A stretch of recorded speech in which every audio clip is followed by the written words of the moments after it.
Hello and welcome. I got excited last year about coming into the new year with, I think, the major skill and the major practice that I would, if I were to, pull, I'm on a life raft and I can only pull one thing out, this would be what I would pull out. Of all of the different practices that we do, they really are all based around F.A.C.T, facing, accepting, choosing, and taking action. And in fact, I think of it as kind of the maypole of our work, and that the F.A.C.T has all of these different ribbons that swirl around it, like persona interview and fear melters and breathing and all of these different things. But what they come back to is the power of being able to adjust to change. And one of the reasons that I wanted to share this with you is that I've had a lot in the last, particularly in the last few years, I've had the experience of, this cannot possibly be happening. I am having totally the wrong experience. I cannot believe that, and this kind of not getting into harmony with the way things are.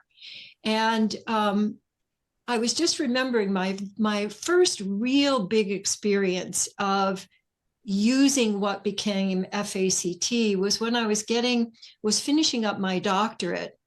And Gay and I had been together for a couple of years. I finished up my doctorate in 1982.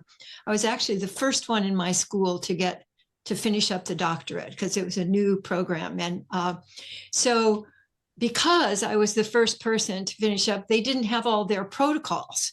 And, like you do this and first you do, then you do this. And so I had finished up all of my I had signed my dissertation signed off by my chair, and I had it all finished and bound. And this was back in the day when there were typewriters. There were no computers, and so I had my cards all spread out on the floor. And then when I did my dissertation, I had it typed up. And when I turned it in, the head of the school said, "No, you cannot graduate because I didn't approve of your dissertation, and I want you to make some changes in it." And number one, he hadn't been on my committee. Number two, all of the changes that he wanted me to make were bogus. So I was in this, for my first thing was, what? Because Gay and I had gone, we were going off to Europe in just a week to celebrate my, getting my PhD. And then I'm not getting it. And, so my first one was, I got really mad and I'm going to, and Gay said, well, you could, and I could have sued them. I mean, there was no question. And he said that, that of his experience, and the statistics will tell you that if you don't finish your dissertation and that you're not going to. So, if you get into a hassle about it, that most people then don't finish. And he said, well, would you rather complete this or would you rather be right? And so there was it was my first experience of really adjusting to this happened. And what can I do? And I realized that I couldn't really do anything until I got into harmony with the fact that this had happened. And that's what we now call facing. And there's this great quote by James Baldwin that I come back to again and again, which is, not everything that is faced can be changed, but nothing can be changed until it's faced. Which that at that moment was, I just really got so caught up in being mad and feeling righteous, and I really was right. So I did complete. So what that meant was that I had to redo all of the typing up of my dissertation, because it wasn't on a computer where I could just put things in and then I could say, change it here and on this page and on this page. So it was a big deal for me to do that. And as you may know, I did complete my dissertation. I did get my PhD.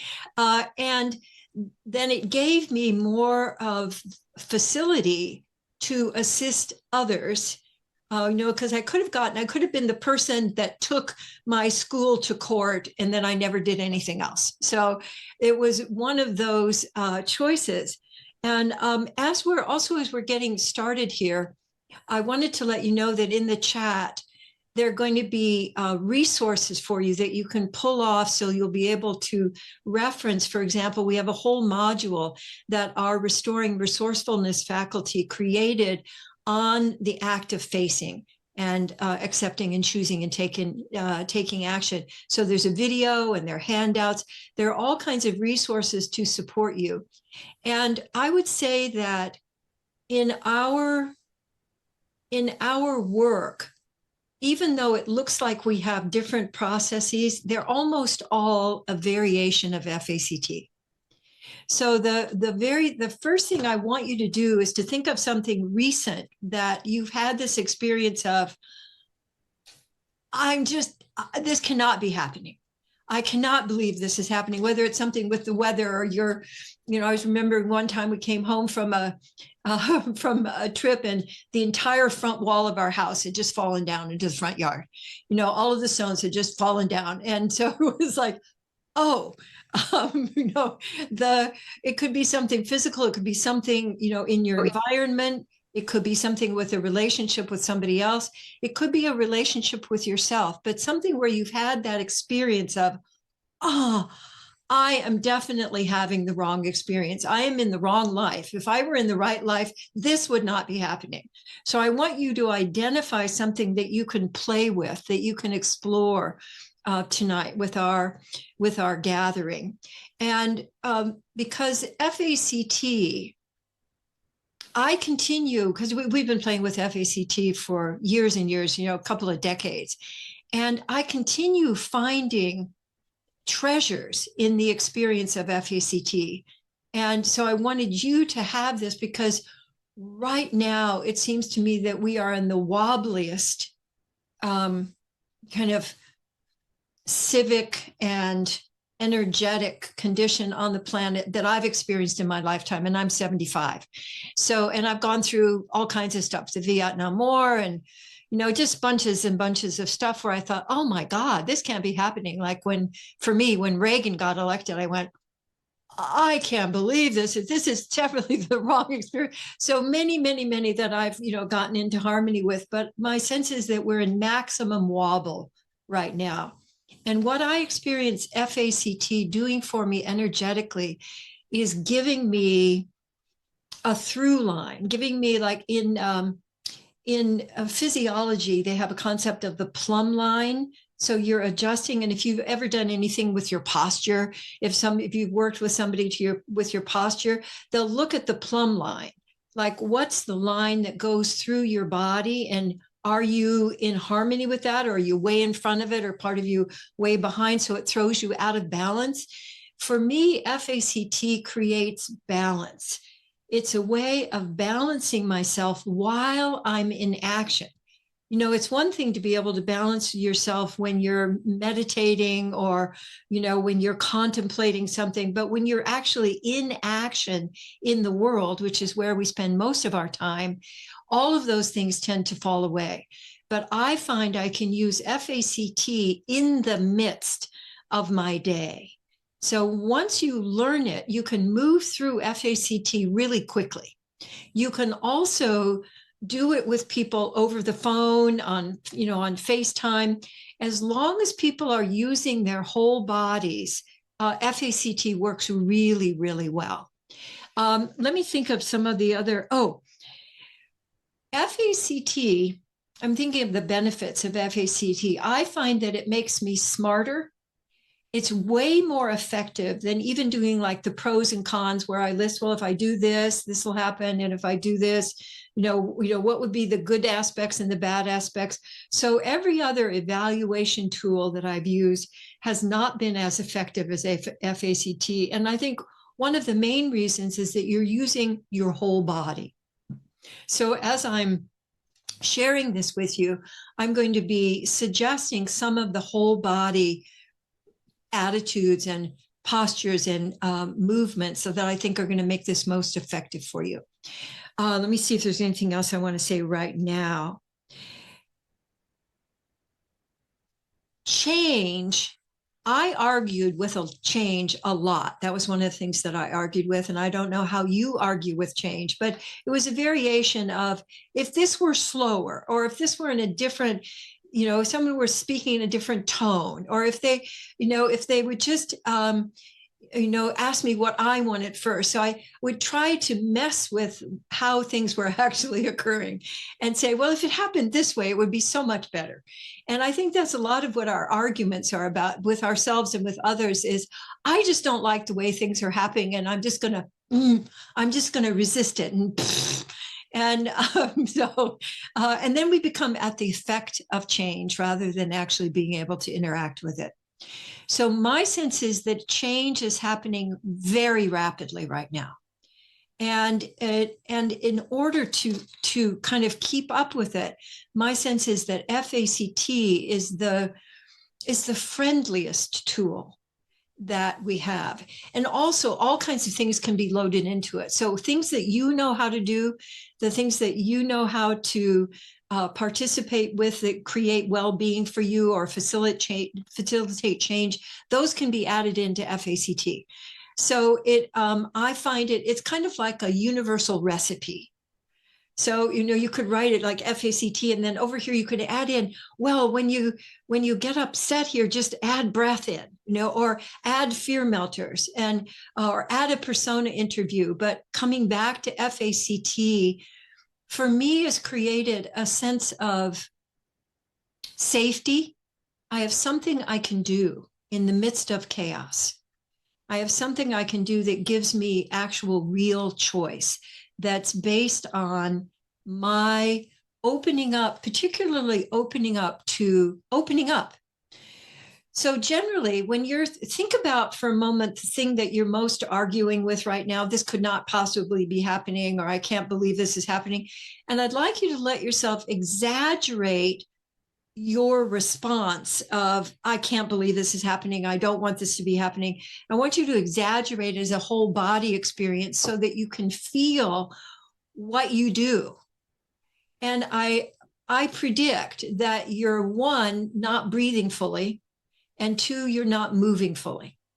So when I'm arguing, I get stuck in fight, so I see Dana doing a version of the what, that's one of the expressions of fear. The other, you could be going, so you can be fleeing up, and into your thoughts about whatever. But what I want you to assess, my experience is that I generally am closing myself. So I'm closing up, I'm contracting in some way. So I would just like you to notice how you do that. Do you sink? Because some of us collapse in the midst of this and just have a give up. Or do you get feisty? Do you get and go into fight? Or do you run around and ignore it and do other things? And so I've been noticing that fear is woven into this cannot possibly be happening. And so if I notice, I just fleed up into all my thoughts, or, I'm holding my breath and I got frozen. Those are really valuable to bring my attention back to, I can use my whole body to participate with what's going on. So let's take a look at facing. The other thing I wanted to share about F.A.C.T is we think, I'm just going to do F.A.C.T. F.A.C.T, like we'll sing it, we can create a song about it. We just do F and then A and then C and then T, and then we march down the street. But it doesn't happen like that in my experience. How it generally happens is facing, no, I'm not going to face.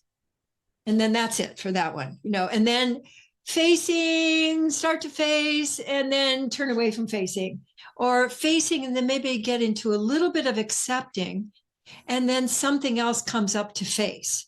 So when you're first learning this, my experience is that I go F.A.C.T, facing, accepting, oh, facing, oh, now I have to face that. Oh, I don't want to face that. So if you measure your success by going all the way through F.A.C.T, I think you will do yourself a disservice. So if you only face, that is an opening to living your life with much more choice. So facing is the most difficult too. So for those of you who want to use F.A.C.T professionally, getting people to accompanying you in facing what's going on is the most difficult. People will do almost anything except actually, what I think of facing is actually turning toward. That I'm using my whole body to turn toward. So one thing I want to suggest to you as we're exploring here is to place your thing, the thing, you know, the impossible, the awful, the thing that you can't accept. I'd like you to place it in the room somewhere around you. And I'd like you to let yourself stand up for this part. I'm going to ask you to do this several times so that you're using your whole body. F.A.C.T doesn't work as a theater event. So if you're just watching, go, oh, that's interesting. I think I'll watch that movie again some other time. You might get an interesting movie, but it's not going to make any difference in you changing your life. So involving your whole body is number one key. So let your item be somewhere in the room. And what I'd like you to experiment with for a few minutes is turning toward your item and then noticing your body experience of turning toward that thing.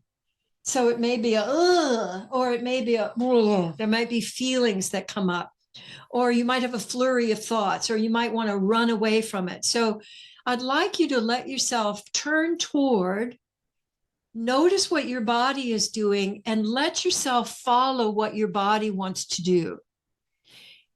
And then repeat that process of turning toward, noticing how your body experiences turning toward your thing, and then following what your body wants to do. Now, that can also include sound. That can include different kinds of rhythms.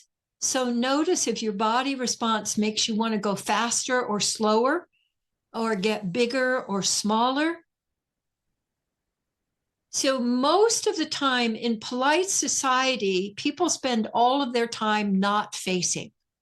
So in a social situation, something will happen and basically everybody turns away from it or changes the subject or gets polite. And so F.A.C.T is not a polite process. It's really intended to open up your ability to actually turn toward reality. And if you can't turn toward reality, you should stay off of the roads because reality is changing all the time when you're driving. We just don't realize that reality is changing all the time, even when we're not driving. So what I want to invite you to do is to come back now and to, if you don't have paper available, grab some paper. And I'd like you to just jot down or scribble or use whatever, stickers, however you want to just describe to yourself how you experienced turning toward and then turning away. Because, so I'm going to just give you a couple minutes to record. And if something arises for you while we're exploring, please let yourself record it. Just take a little note because you might think, oh, I'll remember that. And usually we don't. So I just want you to let yourself record. This will give you some sense of how you meet the unexpected.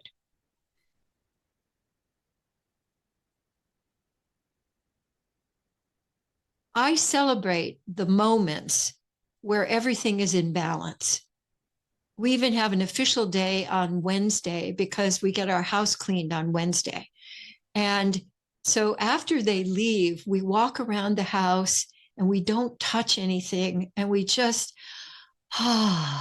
breathe in the balance and the openness and the clean smells, because that's as good as it's going to get for another week.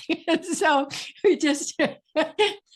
we've also decided that on Wednesdays, we go out to one of our favorite places to have lunch, so we don't even mess up the house with having to clean up at lunchtime, so that we extend our celebration for a little bit of time. But those moments, I had this belief that if I'm a good person and I'm doing things right, this should just continue. Things should continue in harmony, and nobody ever gets mad, and things don't fall down and get broken. And so that whole education about life is change is something that life will continue to teach us. So if there are things that you have noticed about your facing, those are so valuable to just jot down, because just like you have a fear signature, you have a facing, not facing signature. So like some of us rise above it. Oh, it's going to be all right. I'll just think positive thoughts and then it'll all change. Or some of us kind of get down in it and just get depressed and, don't want to do anything and just pull the covers over our heads. So whatever your style is, that has to do with your ability to take charge of change rather than having change run you. So facing, I like to exaggerate what I'm doing when I'm not facing. And I like to have people, when I'm coaching them or teaching them how to use this, I like to have them exaggerate their facing, because one of the things we also do is pretend we're not doing this. Like I'm fine, nothing's going on, rather than, oh my God, I'm freaked out. And so rants can be part of that. And if you have friends who really love you, you're facing and not facing. I've had people do that for a whole session, playing with facing, then what came up from that? What did that remind you of? What's the memory that came up? Where did you learn this? So take a moment to just wonder about, where did you learn your not facing style from? So I learned mine from my growing up in Kansas and Indiana and Michigan, from the time I was 2 until I was 12. And what I learned there was that you just are nice. You just don't make, you don't make a fuss. So if you're upset about something, you could just go to your room until you feel better. And so the whole idea of being authentic was not favored. So the other choice for you to make with F.A.C.T is, do you want to live an authentic life? Or do you want to fit in? Since everything is up for grabs now, why not live an authentic life?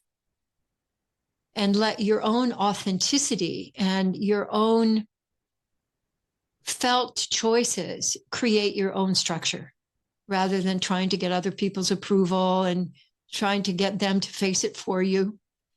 So when we finish going through this, I'd love to take your questions. So if you have a question about facing, go ahead and jot it down. So we'll come back to it a little bit later. So the physical activity that I find most useful is using my whole body to turn toward, and then to honor the I don't want to. I didn't really get a chance to do that very much when I was growing up. I was pretty much a good girl, and I worked hard and I did what was expected. So the parts of us that don't want to don't really get a voice. And in F.A.C.T, I find it so liberating and enlivening to have myself just, fall down on the floor and have a tantrum, or to let myself do the things that I didn't let myself do when the first thing actually happened. So facing, I also experience as contacting my whole body. So a lot of us do facing with our heads. We sort of stick our, head out and go, okay, I'm going to open the window. Oh God, and then I'm going to close the window. But the rest of us never really gets a chance to be like, oh, like I used to be, well, I was terrified of flying. That's a whole other thing. But I was always afraid I was going to miss the plane. And years ago, when I was I was teaching over in Santa Cruz, and I was coming back over to catch a plane I think it wasn't in San Francisco, it was in San Jose. And it was coming over the 17, which is it goes over the mountains from Santa Cruz into San Jose. And I had an hour and a half to get over the hill, and we were just in this log jam. It was bumper to bumper traffic. And I realized at the top of the hill, I'm going to miss my plane. I'm going to miss my plane. And so at first oh no, this can't possibly be happening. And how else can we go? And I went, oh, I'm going to miss my plane. So I'd like you to let yourself form a sentence or a phrase about your thing. If you're what's actually real and true about that.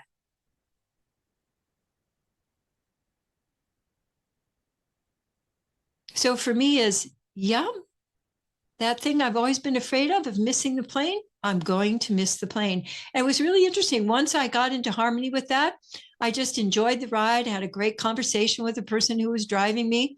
And when I got there, I went up and I said, I've missed my plane. And they said, yep, you and a whole bunch of people. And, I just got rebooked. And, it was really, instead of being a catastrophe, it was just the thing that happened. And so lots of us have, the people on that Boeing plane who actually got to land the other day, I'm sure they were very happy that they didn't get to be a story about what went wrong, from the people who were observing. But you can be, you're on an airplane and suddenly the part of the plane just flies off and there you are. So sometimes it's very dramatic, but most of the time, no, it is not, life-threatening, but it may feel as though it's life-threatening. So if anybody has an example of their sentence, I would love to hear that from you. If you want to just raise your hand and you can unmute yourself, because I'd just love to hear what, the statement of what is, because that's what facing gives you, is what is. Yeah, great. So is it Anna Maria? Yes, Anna Maria. Okay, yes. Great. And so what's your sentence? My sentence is, I am going to start a new career chapter. Okay, yes, I am going to start a new career chapter. Great. Now, have you actually stepped into that yet? So I am going to leaves a little bit of the when. Mm-hmm. So I'm wondering if there's a little bit of the wobble there of you haven't. I'm going to. So for me, I would insert then a by when in there. Okay. Yeah. I mean, I have the wheels in motion. I'm already talking to people and doing things. Okay. So it's a process. That's not an I'm going to. I am. Yeah. Okay. Yeah. So when I say that to myself, I feel like, okay, I'm in it. I'm not back here. I'm actually in it. And that's what I mean by the contactfulness, that I'm actually letting my whole body be interacting with the thing I'm exploring. Do you notice that shift for you when you change it from I'm going to I am? I am starting a new career chapter. Yeah, I am starting a new career. Yeah, when I try that on, I get, I got tingles. Yeah, beautiful. Great. That's Thank you. Cool. Thank you. Great. And Trisha, do you have one?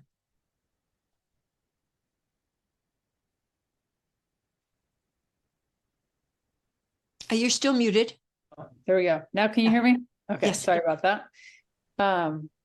My sentence is, my chronic back pain is not going to go away.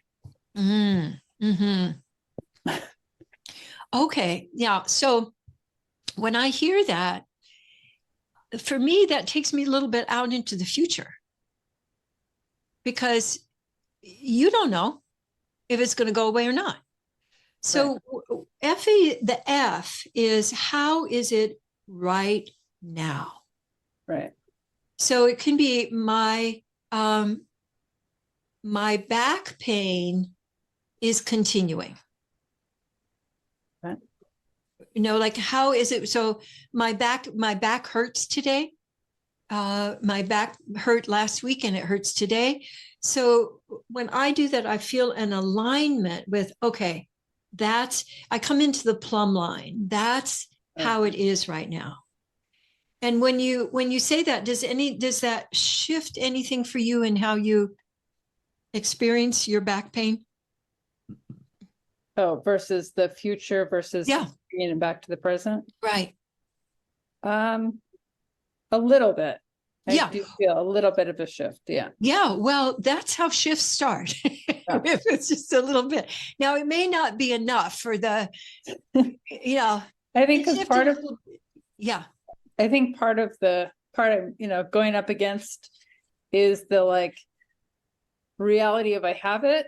And so I've been spending like months and thousands of dollars. And like, I'm going to fix it. I'm going to fix it. Solve it. If I just do one more, like 8 months of physical therapy, I'm going to solve this. And I'm growing very tired of that. Right. So so about like facing that this is here. I'm not sure that, I can't predict that it's not going to go away, but I think that the energy of fighting against it has to shift. Exactly. Yeah. So your facing looks like comes with fighting. Yeah. So you face and then you fight. So one thing that you might play with is letting yourself face and add in just a little bit of oozing, which is the fear melter for fight. Okay. And just notice what it's like to add that in. And we're so good, humans, at leaving the present, especially if the present isn't very pleasant. Like when I got COVID, then it turned into long COVID. And then, and then also when Gay broke his leg, that was pretty, he broke his leg really badly. And so the facing of like, you just broke the shit out of your leg. And it is, and so then, and then our tendency to want to jump out of what's right here is part of what we play with facing. Okay. And then really looking at when I'm right here with what is happening, I find that there's an opening. Now it might be just a little opening, but that's where change can begin to, like the rivulet, the trickle becomes the stream, becomes the river, becomes the ocean. If we keep giving energy toward facing and then accepting and choosing and taking action. So really appreciate the illustration of what you were experiencing. Thank you. Anybody else have a sentence they want to offer before we go on? Okay. So, yes, Sabula, what you got? Yeah, I worked on that one a little. Mine would be, I'm pulling all my resources together to meet my current financial challenge. I am pulling all of my resources together. Yeah. And have you let yourself actually pull? Actually, that's kind of like I'm not facing. Right. Yes. It's like I'm pulling all of my things into the fort and pulling the covers over. Yeah. Well, there is a bit of a victim-y feeling, or actually a lot of a victim-y feeling around it. Yes, I'm pulling and they're on me like, I was remembering I had a dance therapy client way back who I was playing with, and I had a tickle trunk where I had all kinds of different costumes, and she wanted to illustrate to me how oppressed she felt. And she put on everything that was in the trunk. So all, like 27 different layers. And she was caught in this. And so I think it's actually really useful to let yourself play with exaggerating the thing that you do when you're not facing.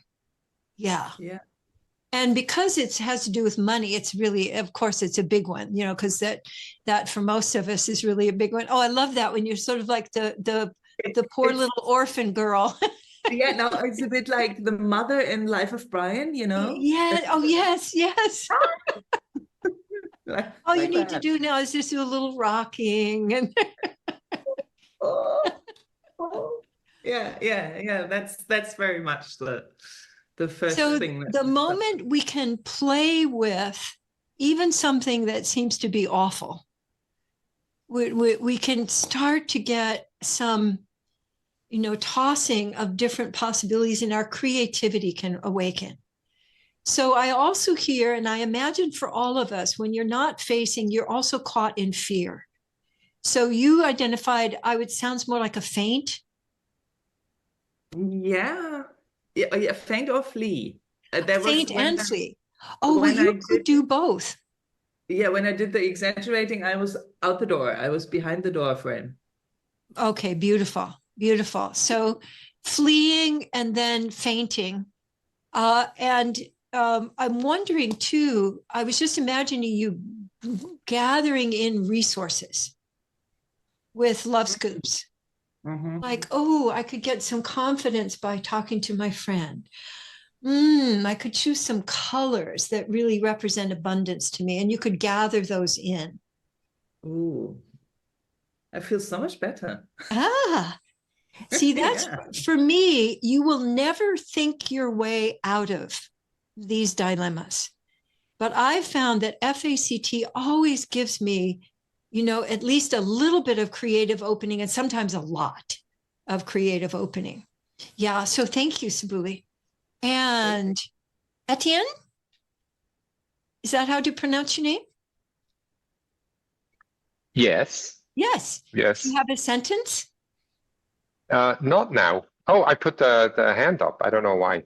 Oh, okay. Well, hello. Hi. Well, if you did know why you put your hand up, why might you have put your hand up? Explain to me once again the sentence. Is that the thing, the reality we don't want to face?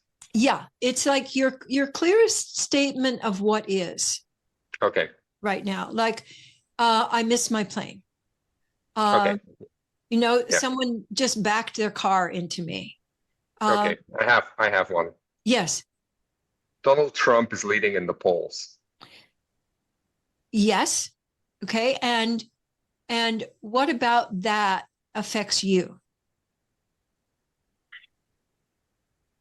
It scares me. I go like, oh no.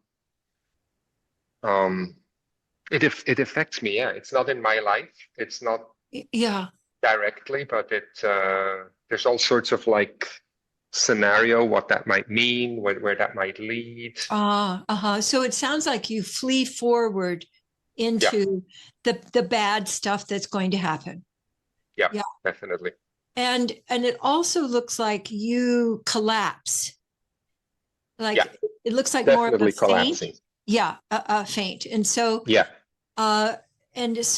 what I find is that the fear melters are especially useful in facing, because our fear signature has mostly invisible. We don't really know that we're caught in fear, and that's keeping us from actually being able to interact with what's happening. And so I invite you to let yourself especially use love scoops, because that's the fear melter for fainting. And actually letting yourself see the heart of fainting is that you feel incapable of doing anything. You know, I have no agency here. I have no choice. And so that kind of being at the effect of. So when you reach out, you're declaring, I am engaging here. I am going to interact with this. And it needs to involve your torso, because if you're just using your arms, you know, it can be just like a windmill. But if you use your torso, you go, I'm here and I'm engaging. I'm pulling in my resources and loving myself for how I'm feeling, and bring that all the way in to touch you. So bringing them in and yeah, and then letting yourself take a breath. And notice, so Donald Trump is leading in the polls and you're doing this movement, and just notice if you feel any shift in your ability to act.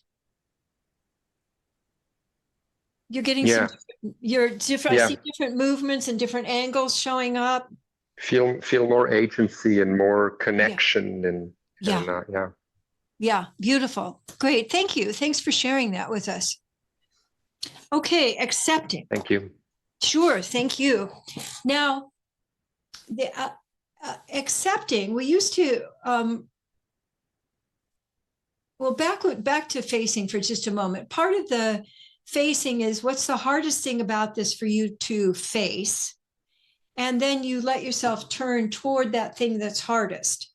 So, you know, you could do that, but I think what you've been playing with is a great place to start, is letting yourself face and turn away and then face. And when you're facing, then what generally comes up is what you don't accept. So when I had the whole thing with my dissertation, the thing that I didn't accept was that it wasn't fair. It's a big thing for me. From I have two brothers and they always get, you know, anyway, it goes way back. So it's not fair. And so the accepting, I used to have people go through opening up to accepting just the way that you accept what day it is or the time of day. And that is useful. And what I found is that accepting that I want to accept and I don't. So with your item, what I'd like you to play with is, and again, standing in just a moment, I'd like you to use one hand for your, yes, I want to accept, you know, that I'm going into a new job, you know, and I don't all the inconvenience and and you go back and forth. I want to, and I don't. So I want you to let yourself honor in accepting. You want to accept and you also don't want to accept. And I find it so valuable to include both of those. So again, I want to invite you to do it standing because you get your whole energy underneath you. And feel free to use your voice, or you can even sing it if you want to. So I want to accept this and I fucking don't want to accept this and I'm not going to. And I do want to accept this. So let yourself play with that for a minute or so. So play full out.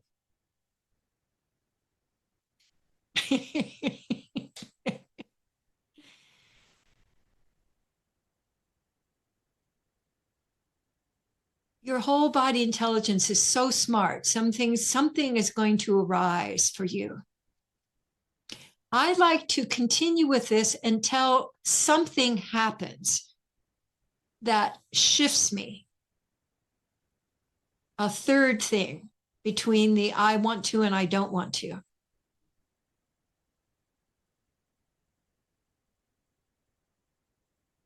You can let yourself play with different speeds. So I want to, and I don't want to. And I really, really want to, and I don't want to.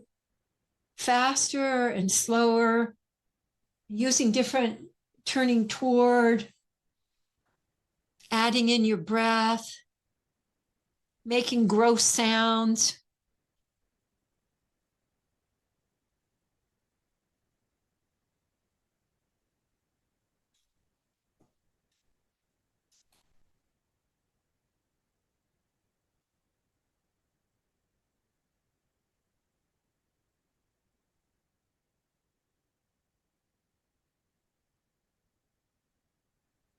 Yeah, beautiful. Now, if you want to continue, please go ahead. And if you've got sort of a sense of, oh, something has begun to shift, remember, we're just sampling right now. You might want to jot something down that you discovered.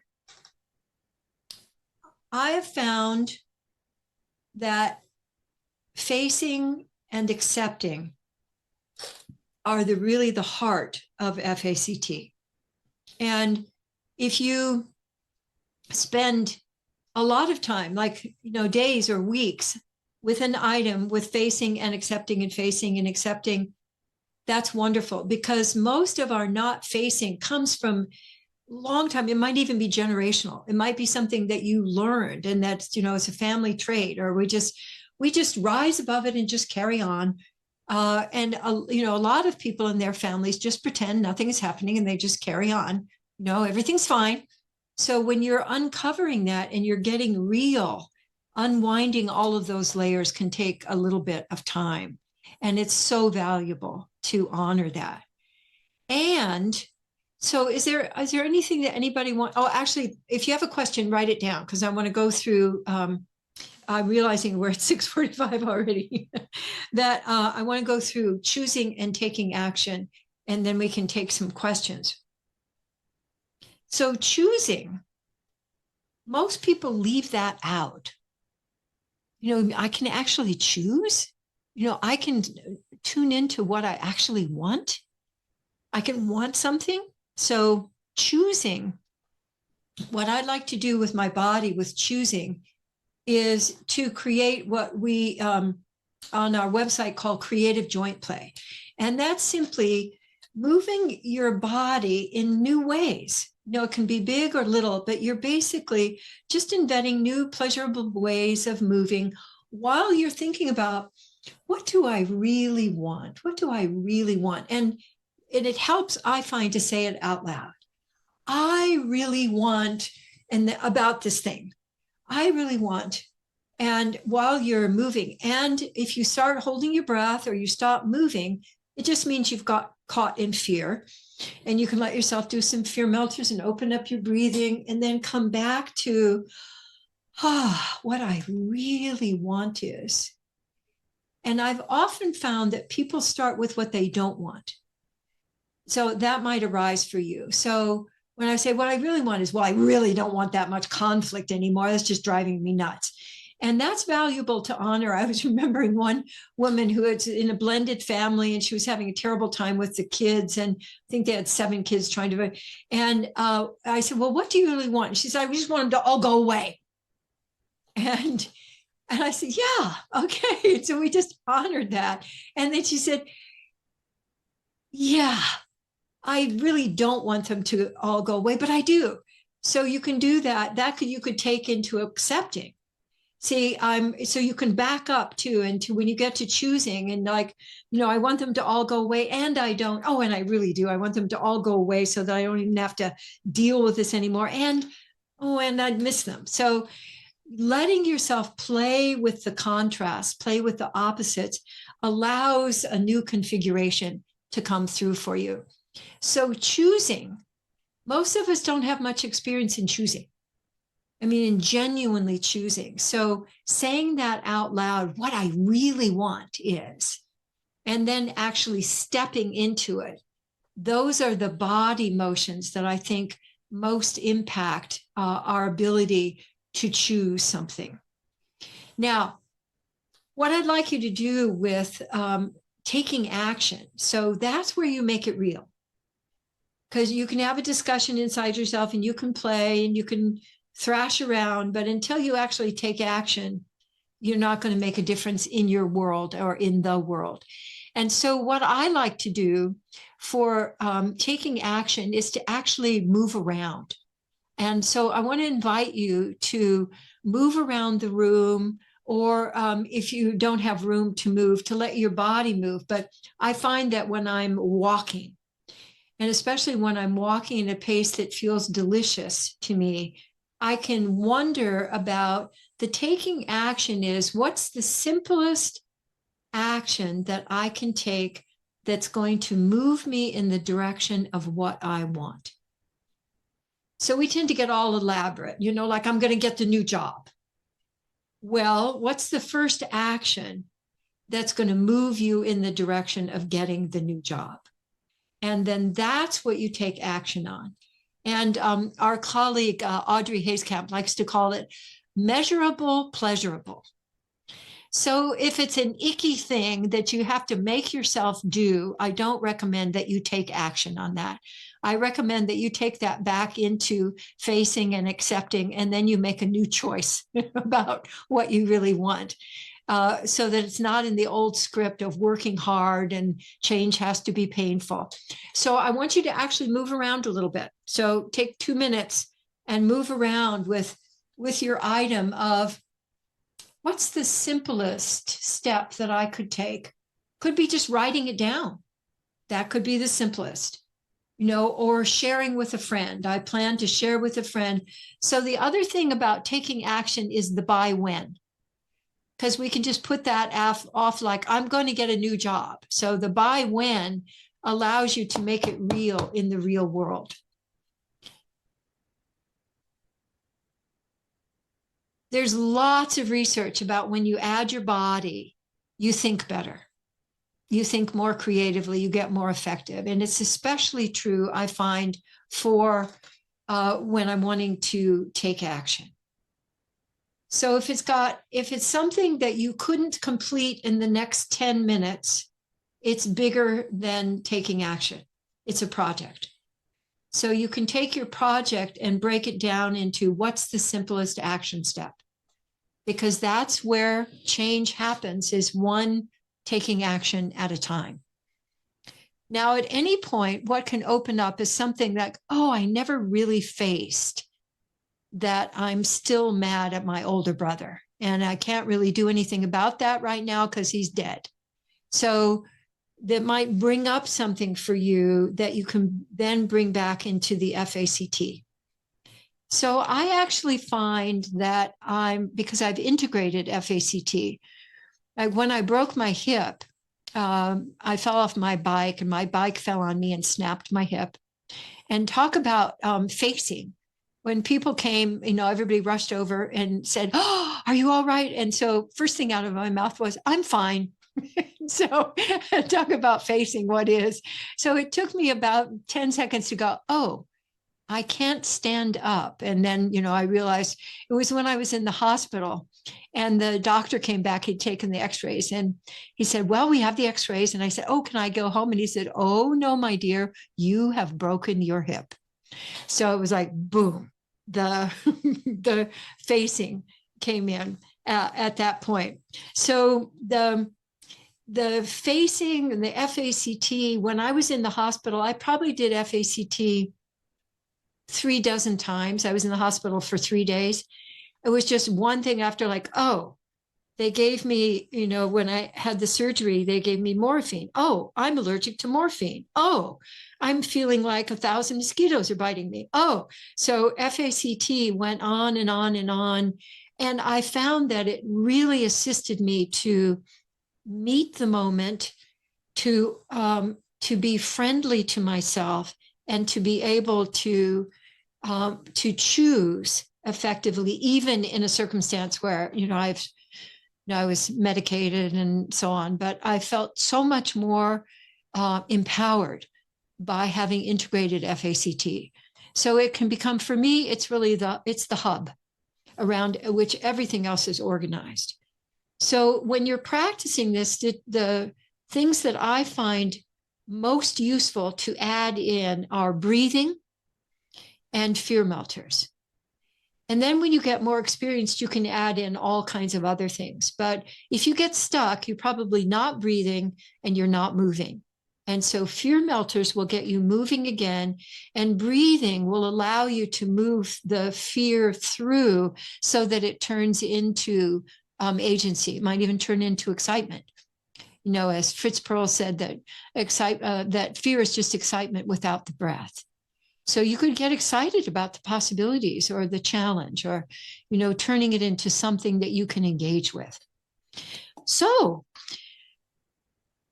do we have any questions about our experience of F.A.C.T? Anything that you would like to get more feedback about, or you have a question about protocol? Yes, Etienne. So could you give an example when you were in the hospital, yes, where the transition from accepting to change and what that looked like, and take action? Like where I haven't quite understood the third and fourth step. Yes, thank you. So I'm in the hospital, and I've been accepting that my leg is broken, and then they bring in what they call food in the hospital, and I looked at it and I could see it had absolutely no life energy in it, and so I had a little bit of just a tiny little bit of, this is how people heal. I sort of argued with them, and then I accepted, well, this is the meal they're offering. And then I thought, well, but I don't have to eat this. And I had a whole bunch of people who were supporting me. And so I went inside, like, what do I really want? And very clearly came up bone broth. That's what I want, is bone broth. And so people went out and got me bone broth. And that's what I had while I was in the hospital, was bone broth, because everything else, my body just said no. So the taking action was my asking for support, which was also, that was a big one for me, by myself, and I can handle everything. And people were delighted to be able to support me.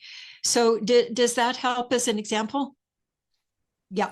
So it can be absolutely big, yeah. And it can also, but this so-called little thing, the bone broth actually made it possible for me to begin to heal.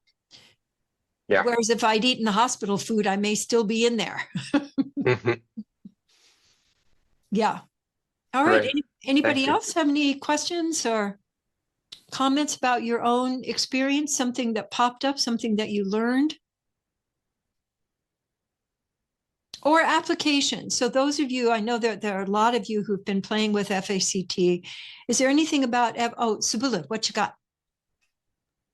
Yeah, just an observation that as soon as you mentioned, as soon as you started being playful around it, something melted already in that grip of fear and whatever. So for me, the takeaway is, make it playful, so I open up to more creativity and more resourcefulness in facing and in accepting and choosing and taking action. Oh, wonderful.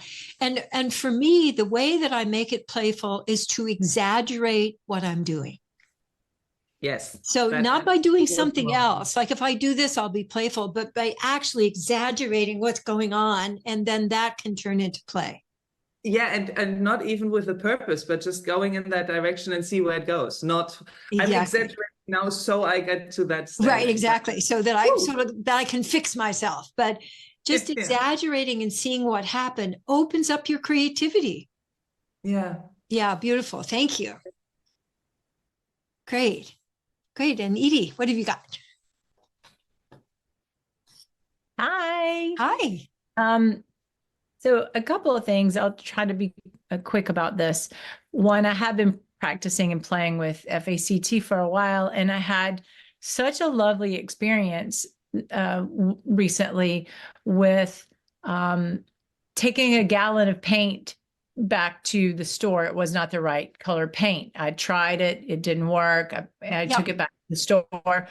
When I got to Lowe's, I opened the back door, and the paint can had opened, and a whole gallon of paint fell in the back seat of my car. Oh my gosh. And I was like, okay. It was a lot. It was a whole gallon of paint. And so what color? It was a tan, and my car is black. And but being that I'd been working with presencing from the other night, from restoring resourcefulness and whole body facing. So I got to put all of this into action, and it was just so lovely. And it sparked the creativity of exactly how to ask for support, where to ask for support. And this gentleman came out to help me, and it was just like, so what's your name and where are you from? And it was wonderful. So it was 2.5 hours of us cleaning that out, and then 3 more hours of me doing it myself. So I noticed that that was just easy to flow with. Beautiful. However, when we were doing this exercise tonight, I'm moving. We'll be moving. My husband and I are divorcing, and the home that I've been living in for the last 10 years, I won't be living here. And that has been that I noticed right away. I was distracted. I didn't want to face it. I was like looking around. And then second time I faced it, I collapsed, and I had these big movements. And beautiful. Well, do you have any idea that like you should be moving through this at some sort of pace?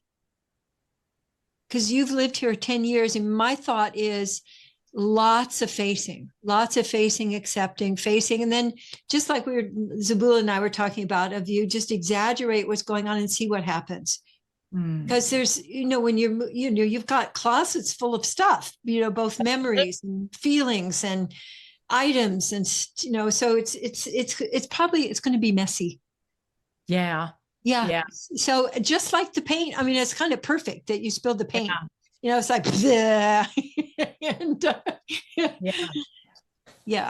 so I want you to give yourself permission to move through this at a friendly pace for you. Okay. That's good. And I like what you said about it being a project, one action step at a time. So I wrote down, I will move when, and then I just started kind of backing out of like, well, when this happens, and then when this happens, and when this happens, and that started to bring some ease to it. Yeah, because you can then got some sort of rhythm rather than this big blob. And that can be very helpful to just, move through change, especially big change. So what I want to leave you with is how smart your body is.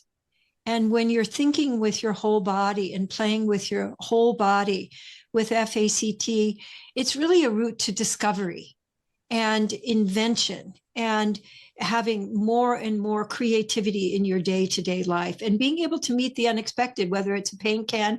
That's a beautiful one. I'm going to remember that when people are asking for examples, or divorcing, or, so it could be really, really, really big, really small.